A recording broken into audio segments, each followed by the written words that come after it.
amateur. It was pathetic. Well, what happened the time you were dancing with somebody else? The home waltz. Yes, the home waltz. Oh, heavenly day. I should live to tell that. Well, they switched into, well, I didn't watch my Dance card? my program. I wouldn't have done that. The music stopped, and I was dancing with Tom Malloy. He had a girl there, too. And we started to dance again. The dad said if he could have gotten his hat, he would have gone home. Oh, he was so put out with me. He went to get his hat, but he couldn't get it, and he would have gone home without me. Oh, dear, dear. And then we had a late year dance. We had to pick up our dates, you know. That was good. And take them home again. But I knew Gail Moret ran this one cab, so I wasn't afraid to have Gail to take me to have to go to Emmett's house and pick him up, you know, take him home after the dance. But I knew Gail so well that was okay. But then I did invitation, and there I had it on my invitation card. Well, they switched right into the home waltz. And Tom Malloy later, he married the girl he was with that night, too. So we just continued our dance. If he could have gotten his hat, he would have gone home without me. Well, tell them about the time you went on the motorcycle ride with Will McCormick. You know, whose motorcycle was it? It was Bill McCormick, wasn't it? Oh, yeah, they used to pick him up. Percy Boylan. First Boylan. Yeah. Okay, and that's when we got dumped. Yeah, Percy Boylan. Well, he was one of my earliest boyfriends, you know, but it was just a friend, you know, just a friend. And so there was only one motorcycle in Akron, and that belonged to Will McCormick.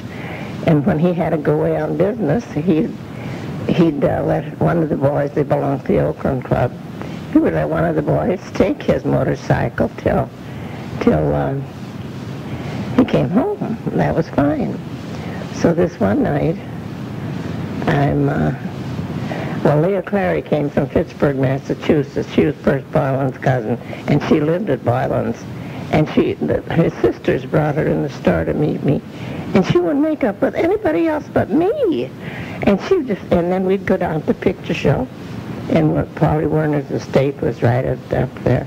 We'd sit there and talk for a while. He had a little stone wall around and a grating. We'd sit there and talk. I'd go down West Street, and she'd go on out to her aunt's house. So this one night, we sat there and talked. And then I was clear down to our street, and this First Boylan, her cousin, he came along. He says, "You want to go for a ride?" Well, he had been a boyfriend for quite a while, you know. So I said, "Okay." So I got on the back of him on the motorcycle, and we'd go clear. And went East Akron first, and crossed Exchange Street, and went out West Hill, and we're paving at West Exchange Street. And we come to the end of the pavement, and I went completely over his head into the viaducts. There was no barricade there at all.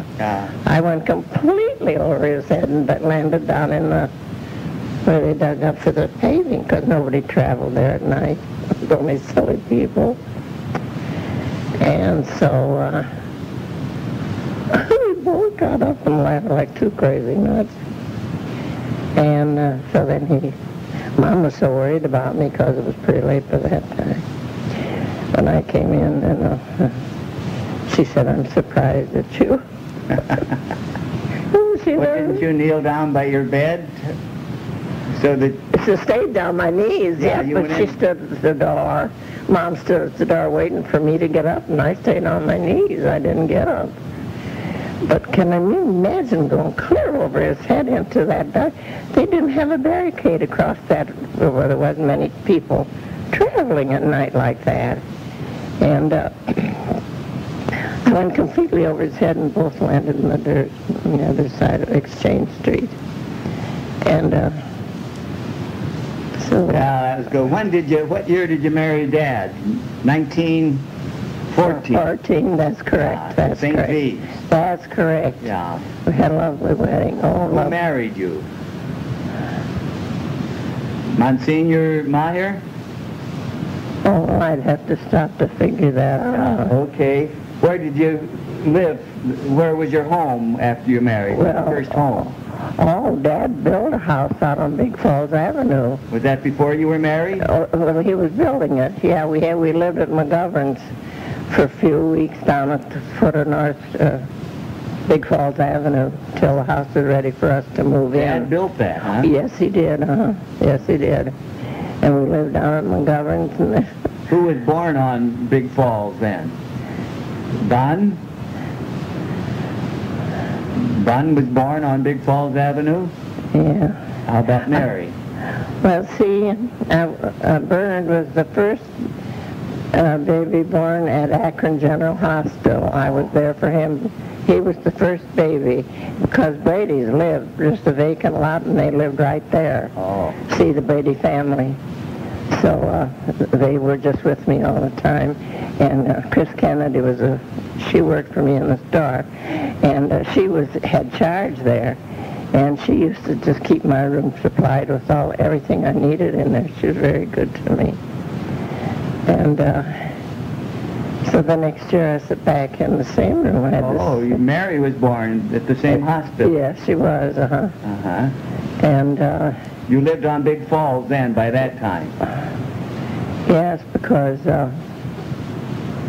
we stayed at McGovern's down at the foot of the hill. See, because Bridgie Brady knew Mrs. McGovern very well. And through Bridgie, she made room for us in her home till we could move into our home that Dad was overseeing the building of it up the hill.